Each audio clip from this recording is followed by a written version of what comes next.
Race number 5 then is the first leg of the triple trio. We've got a jackpot here as well, 2.1 going into the pool, so an estimated dividends in the region of $7 million for the final triple trio of the season. Cheerful Leader heads the list. He's got a win at Chartin to his name. That came last season over the 1600 metres.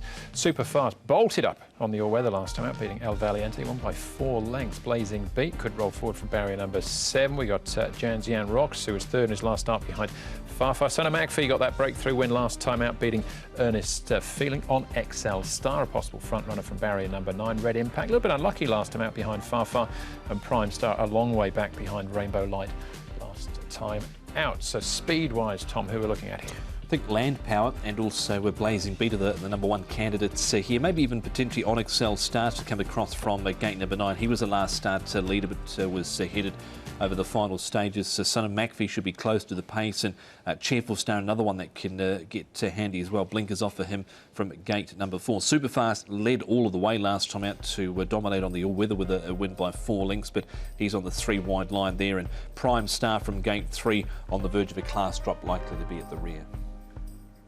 All right, let's start with some winning form here, Paul. This was some performance as well to win by 4 lengths on the all-weather, of course. Strive for Glory, long way back and doesn't get much closer, but can he back up, do we think? No, I'm just worried about the turf for him because, look, it was such a good win from him, and he threatened to do this with his last start when he ran second behind Fairy Floss as well.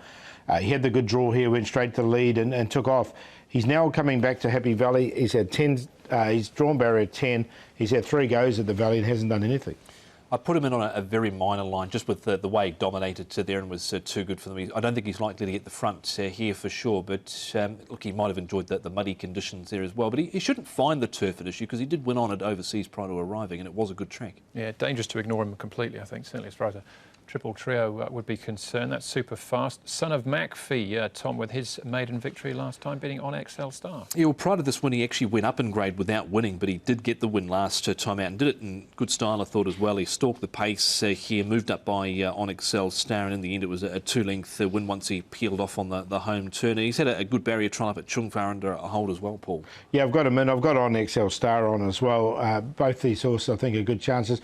And Son of McPhee's been threatening to do that for a while, so I wouldn't be surprised if he did go on with it. What about Land Power, Paul? Strive for Glorious is him in the trial as well, but Land Power's had a bit of a freshen up since we last saw him mid-May. Yeah, and he has. And look, I can see him leading in this race, and if so, with the apprentice claim, it can be tough to peg back. He should be a decent price as well. He did fail on the all-weather last time, but I like him coming back to Happy Valley where he's won this season. And prior to that last start effort, he'd been pretty honest. He was wide in the barrier trial up on the pace, but he's gone to the line there, as you can see, under his own steam, quite okay there. So he's interesting, dropping 13 pounds the horse himself as well. Yeah, Alfie Chan on board. He's on board for the winner. Strive for Glory. Jury's still out for me, but barrier 1 will certainly help. So who are the inclusions then, Paul, for the triple trio? Well, I'm going to put Land Power on top. So we'll see how he can go coming back to Happy Valley. I think that's the key for him.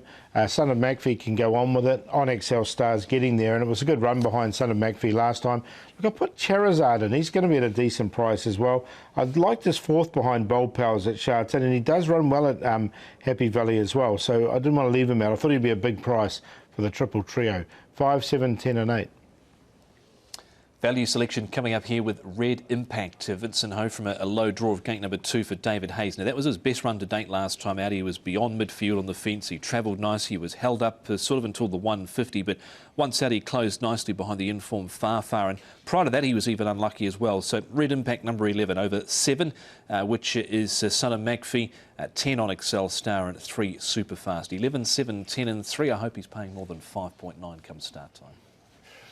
I got Super Fast in as well, the top 4. I'm going to go with Son of McPhee to back up. I thought Blazing Beat was interesting as well on his last start effort over the 1,200 metres behind Sky Treasure up to 1,650 here. But a pretty open contest here. First leg of the triple trio, a class 4 over the extended mile.